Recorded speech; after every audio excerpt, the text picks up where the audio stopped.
Good morning, dear friends. Let's get started. My name is Alexander Ostrogorsky. I'm an educator at the March Moscow Architecture School. We gathered today to discuss the future. What future is painted for cities by architects of the new generations? Those who have recently entered the professional space. The whole Moscow Urban Forum 2018 is dedicated to the future, and the fact that this topic emerged is quite obvious. It's quite natural, I should say. And unlike other events, other talks, we will have even a higher concentration of artistic attitudes, or not. We'll find out as our discussion evolves. We have several architects participating: Ruben Arakelian, co-founder and head architectural office Wall, Amir Idiatulin, general director IND Architects, and one more architect, Alina Chereyskaya, co-founder and partner with the architectural lab SA Lab. Prior to the meeting, we made a request for our speakers to make some statements regarding the future, and then we will comment on these introductory remarks. We decided that we are starting with Amir, so I give the floor to Amir. Hello, good morning. How much time do I have at my disposal? Good. Do we have a clicker in here?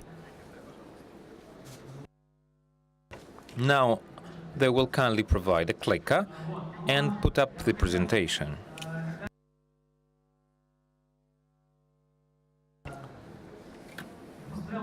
When preparing for the presentation, I looked into multiple concepts the architects of the whole world have been dreaming of. And all those concepts starting from the early ages till present, they were never put in practice. This is something architects have been dreaming of, but these concepts never made it to the real world.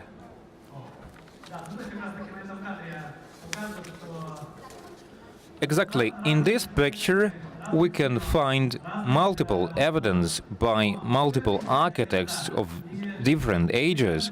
All of these are different cities, but I believe a perfect city of today, this is not something which is painted by architects or ordered by those who commission those works, quite surprisingly. One more statement.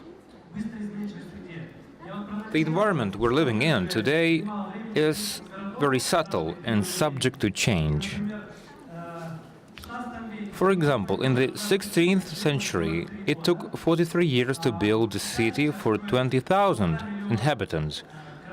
Now, in China today, it only takes 7 years to build a city housing 1.5 million people, because the urbanization rate is very high now. Another interesting point is how housing is being built, how much it takes to build a house. If we take an ancient Russian izba, log house, this is a house for 5 people. On average, it's 49 days per one individual. The overall construction takes 8 months. Today, it takes 18 months to build a block house for 256 people, which is only a month per each inhabitant. So today it's 285,000 square meters per month. This is the amount of new housing being commissioned. This is the so-called architectural fast food. I mean that architecture becomes obsolete quite fast. I love this Wall-E movie because it points out that we generate a huge amount of construction facilities, and these facilities, they become better quite fast. Shortly, Moscow will see a number of block houses being pulled down, built in the 50s and the 60s. One of my statements is this: the present-day architects, when they start designing the future houses, they should take into account the further developments in terms of functions and architecture. This is one of our projects made with CLT panels.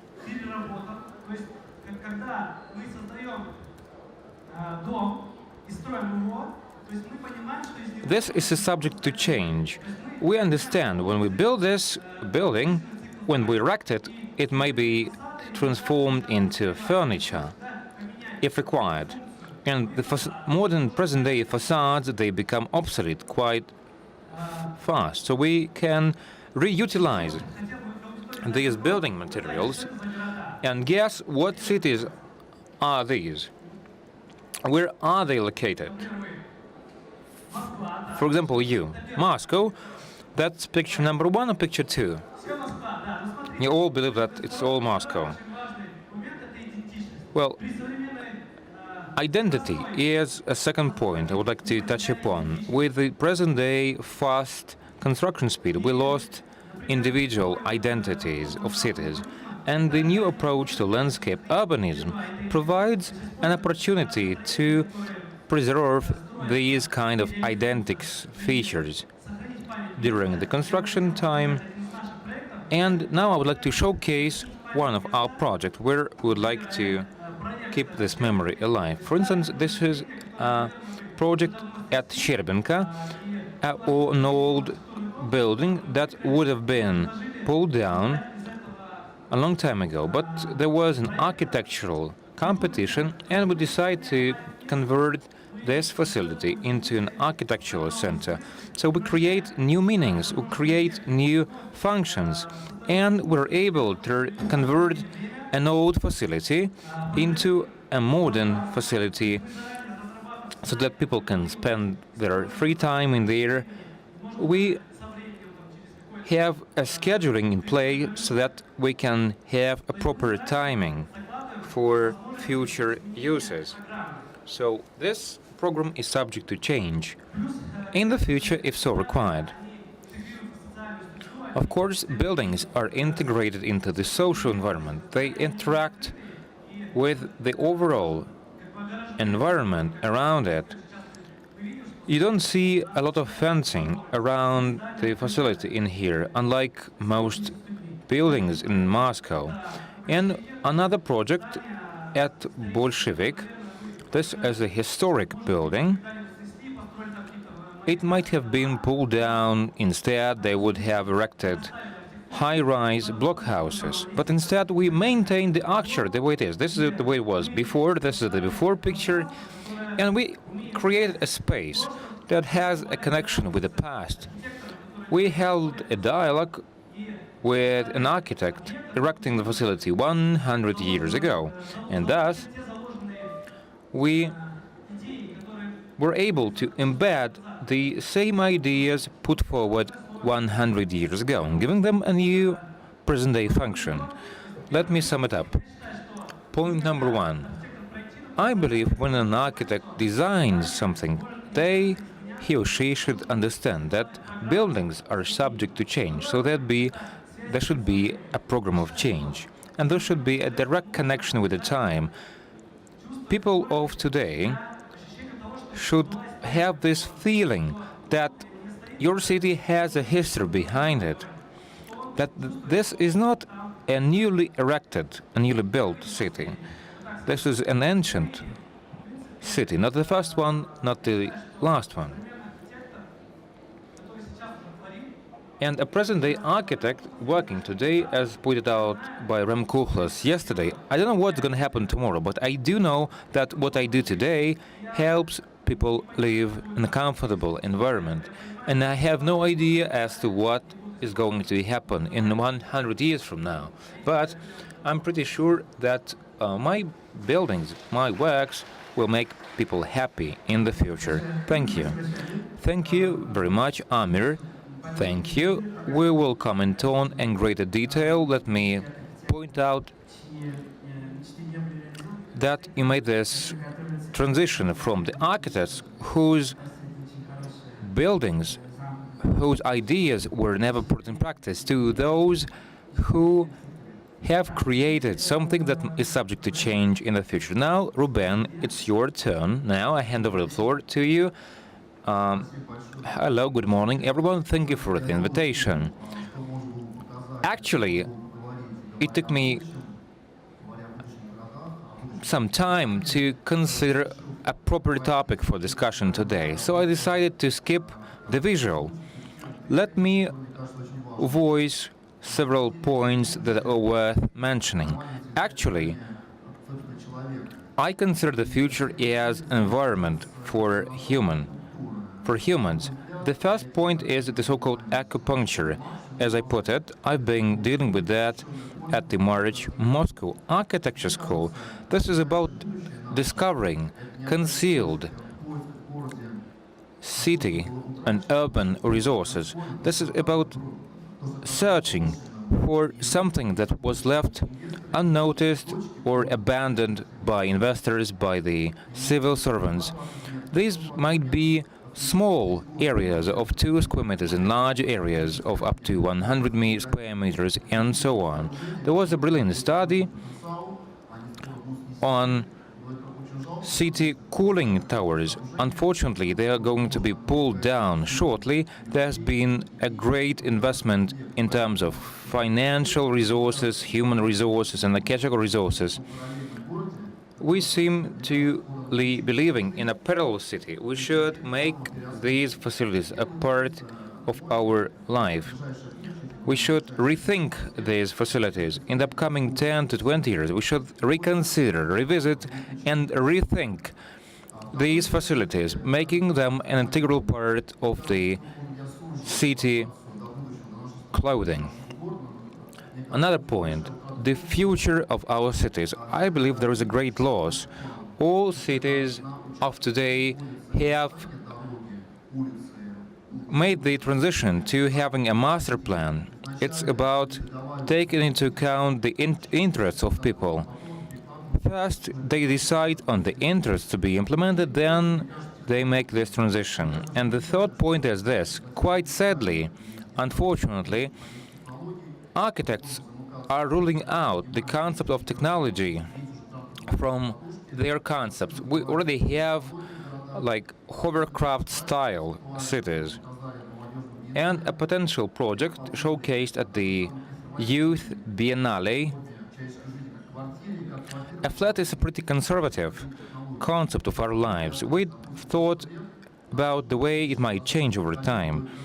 So our civilization, it only took 100 years for the civilization to make the transition from a horse carriage to the internet. The humans have their primary skin, protecting the human from the precipitation, and the second skin is the clothing, and the apartments might become one day the so-called third skin, and it will be free to move in space. Probably cities will be formed not in a top-down fashion established by those in charge of master planning, not by the civil servants, but rather by interest. So this acupuncture approach, transition to master planning, and the inclusion of those interests in the city cloth. These are my 3 points. Thank you, Ruben. Now we give the floor to Alina, our third speaker today. Hello, good morning, everyone. I'm going to continue this train of thought of my colleagues. When thinking of the future, we believe this is something vague, imprecise, but the architecture is pretty conservative, and many things existing in other cities, they may make its way to architecture quite later. And looking at other things in life, we can make some forecasts as to what is going to happen to architecture. When we talk about what is going to happen to architecture, I consider the most relevant challenges we're facing today. But in the future, they will become more prominent. And the first point is this, is people moving away from the real space. We are making a great use of cell phones today. It used to be a mere means of communication, but now it's more than that. We make purchases online with our cell phones and other things. And one day there might be transition from something physical to something not material. The second point is this. The speed of life today and all the processes of today are much faster. All the life-related processes go faster.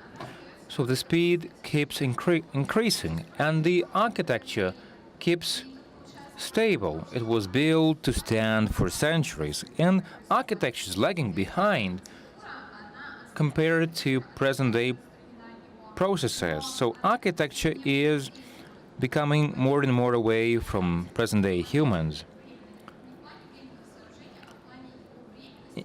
And if we consider the possible adaptation, deployment of architecture up to the superstructure level, megastructure level, we should find such a solution to this challenge.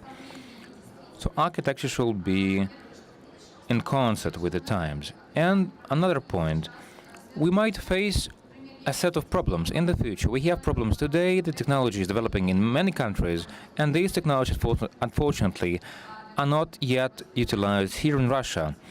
They have already become standard technologies elsewhere, but we're not able to grasp all these technologies completely. So there is this gap. So this is slightly about wishful thinking. You want things to be this way, but they occur in a different fashion. Potentially, this is a problem, but I would say that that gives architects a new possibility, spurring them forward so that they aspire to a new format of architecture.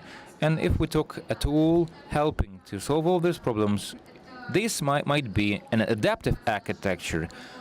The items on the agenda, we at our lab are focusing on our approach is different from the traditional architecture. Why? It is not separated from humans. It is responsive to all the parameters of today, the climatic conditions, the season of the year, the number of people, the population, the transportation flows. It's in constant dialogue with the humans. Thank you, that's it. Thank you very much.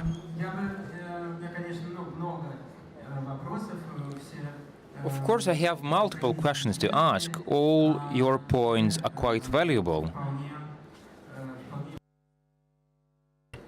And they are much relevant to our today's discussion. I would like to start with the following question. When Ruben, Amir, and you, Alina, when you came up with this hypothesis regarding the relations between the architecture of tomorrow with humans, we say that a number of things should change. We state that the future gives us a number of opportunities and challenges at the same time. What I find interesting, what is believed to be a barrier, an obstacle on our way. Having said that, at the same time, the consumer, those who purchase real estate, and the market players, the developers, they are rather focusing on the past. The images of a perfect lifestyle we might see in commercials, in advertisements, they are closely tied to the past. Low-rise, low-story buildings, tiny, cozy, comfortable, small towns, and these are images difficult to come by in large cities of today. That's probably what makes them so attractive.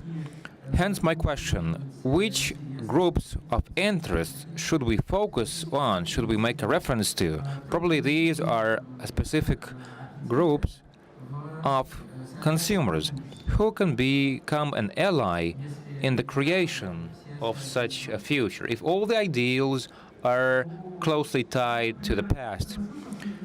I would disagree on the ideals tethered to the past. In futuristic movies, we can see the following ideals: a beautiful garden-like city and highly urbanized buildings. Some people visit Dubai and they see the highest tower on earth, and they consider it to be the perfect building on earth, and they would love to live there. The main idea is this: people want to live right here and right now. Apart from having a comfortable apartment to live in, be that an owned apartment or a rented one, they want to live close to their job, to their office. They want to have a comfortable environment. It should be accessible and ensuring easy mobility options. That's why it would be a good idea to focus on the people instead of building those mega residential blocks in the city of Khimki, in the Moscow region. There is no visual reference. You cannot feel that one day there was a lovely village of Khimki. You cannot tell that it was a pretty nice location before, and people just willing to live. Speaking of milestones, these are attempts by architects to find this connection in time, giving people this opportunity to feel connected to their history. Let me take this question also. Right, I would make an adjustment or a correction regarding the real estate developers and construction of real estate blocks. This is about this conservative methodology. The cities of the future we see in movies, this is a typology of the so-called public buildings. We see some pictures, projects for the future. The Carter is coming up with a model for stadia, for publicly accessible buildings. Unfortunately, the residential typology is pretty conservative. And when we talk about a social function, be that a philharmonic music hall, a hotel, an office, we all tend to be future thinking. But when it comes to something conservative, private, so the public belongs to the future, the private belongs to the past. That's an interesting point to discuss. Why does the population consider their private life in such a conservative fashion? So this cell you live in, over the 100 years that enabled us to do the transfer from horse-driven carriages to the internet, to space exploration, this requires further discussion. So the future somehow belongs to publicly accessible buildings. There's been a huge inflow investment into public buildings, and somehow the residential estate is still in the past somehow. That's an interesting point. Alina, I believe that there are three components of process: social, technological, and administrative. And when all these three stages are pretty remote on the remote distance from each other, when someone is not catching the other one, so that's why the task of the architect is to draw up those components of the progress. And if we speak about technologies, so they have started their movement forward pretty well. If I'm not mistaken, the emergent age of computers was in the beginning of 1950s, and right now we are able to use neuron connections. So that's why, as for the social and administrative resource, I guess that the society has to be ready for these changes. And so if the society is not ready, so then it doesn't matter whether the building is nice or not. So that's why one of the components is the education. Architects should talk about that. They should have some prototypes, and they have to talk about actuality of this concept. Thank you very much. I guess that in all speeches we heard, and probably you even started from that with the perfect cities of the past. And all those cities which you showed, they were related to some new social, political ideas. So they had some kind of a political idea. It's what Ruben was talking about, that public buildings, they have the ability to become something significant for social and public plot. And what Alina said, that administrative part of the progress has pretty great significance. And yesterday, I participated in a discussion which was devoted to the 100th anniversary of the futurism.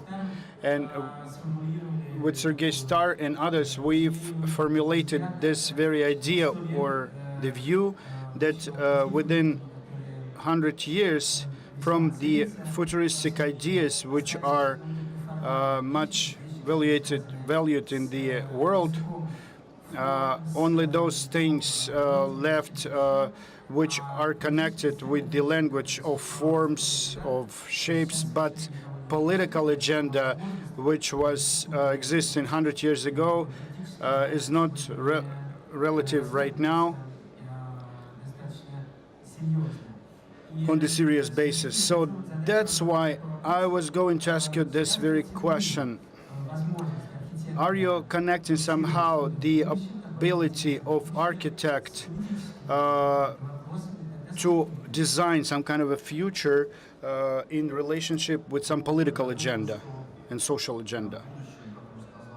I guess that in the future, as my colleague Alina said, that the world will come to non-material media, 3D printing, scanning.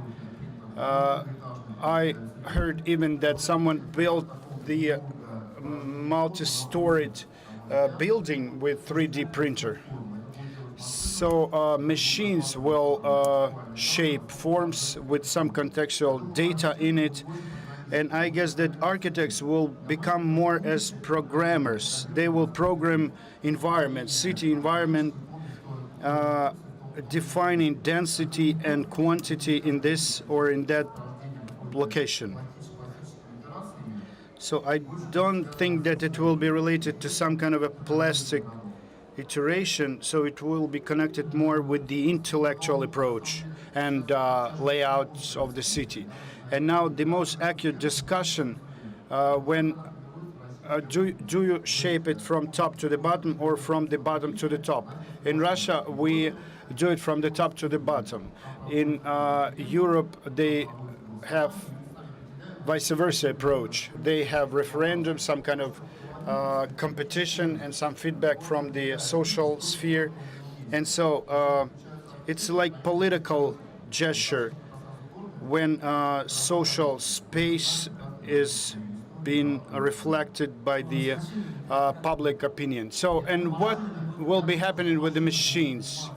I guess that machines will be producing material, and with non-material assets will deal politicians and others. I guess that political spheres will go down in their influence, and global corporations will kind of impact new demand for creation of comfortable environment. Let's have a look at this Silicon Valley when Apple builds their infrastructure, Facebook and etc., some added value, economy and etc. And it's pretty comfortable for people. So global corporations, they created this demand for new cities to be created. I know that Sberbank is building IT cluster there, and Yandex company has ideas of that kind. And I guess that in the future, global corporations will be actively influencing shaping of the cities and creation of more qualitative environment in the cities. Thank you very much. In my opinion, architect is in the weakest position, because on one hand, It's been pushed by administration of the city. On the other hand, with the society, with the public opinion. So it's not like elite niche where we can sit and tell everyone that we have great ideas and they will hear us. We have to prove everything. We have to provide arguments that our solutions will be multifunctional and will bring some economical and social effect. So that's why position of the architect is pretty weak as of now. So that's why, to my mind, it would be great if they would listen to the opinion of professionals in greater measure. And when you were saying about adaptive architecture, are you connecting some political tasks with this concept? Yeah, of course, goes without saying. Which tasks? Well, this architecture has minimum conflict nature. It's pretty adaptive, it's pretty flexible and agile. It could resolve some political issues which are related to some dangerous areas. If we talk about mobile solutions, so then we exclude human factor out of those solutions. As Ben said, it's mobile self-organized structures. It's the solutions of some dangerous moments, I would say. So have I responded to your question? Yeah, it's high time to finish, and now I will try to wrap up and to conclude the results of our future of the cities. What kind of future do I have in my head right now? And then we'll have this opportunity to swiftly adjust this picture from my opinion. So architect will be dealing with programming, with understanding of how and what will be done. Shapes will be made by machines. Architecture will be pretty flexible. It will be adjusting for everything and everyone. So it will be like flowing in like water or gas. And political influence is almost excluded out of this process. And major participants of that movement will be out of the circles of global international corporations, and they will be the customers. And to understand afterwards what architect by itself means, because architect will become programmer and programmer will become architect. So we will have such a beautiful picture. If you would add some kind of a couple brush touches to that very pictures, I will tell you this short phrase. I'm reading this book of John Luskin, Dialogue about Art. Architecture is that thing which is not necessary. So to sum up, architecture will become those things which are unnecessary. To my mind, on the contrary, I guess that role of architect will grow. Architect will be a referee, some kind of a judge, which will express his wishes, his desires, and computer will be helping him to create this new qualitative environment. Probably I would agree with my colleagues. In non-conflict space, are you talking that he will become some kind of a judge? If everything will be actualized, what kind of questions will be there? So it will be a referee between me and computer, or between whom and whom? Between different stakeholders, different audiences, because we have to listen to everyone. And yesterday I had this story in the lecture that in America they created this perfect automobile, and they spent a lot of time asking people what did they need, but it was complete failure. Nobody was buying this very car. So that's why architect has to listen to everyone, but to create his own, the most interesting and surprising thing. When this story with this car happened about 70 years ago, but it was made by human, by a person, right? But machine won't be mistaken.